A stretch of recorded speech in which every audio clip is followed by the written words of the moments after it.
kinda like you.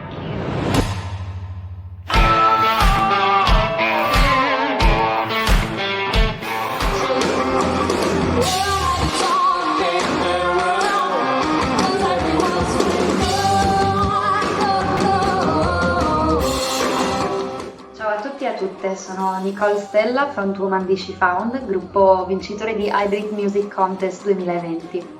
Chi si aggiudicherà quest'anno il premio come miglior gruppo o progetto solista del territorio veneto? Lo scopriremo. Ospiti d'eccezione di questa quarta edizione saranno i Melancolia, gruppo emergente a livello nazionale. Non mancate, continuate a seguire i link con le info per iscrivervi e partecipare. Vi aspettiamo!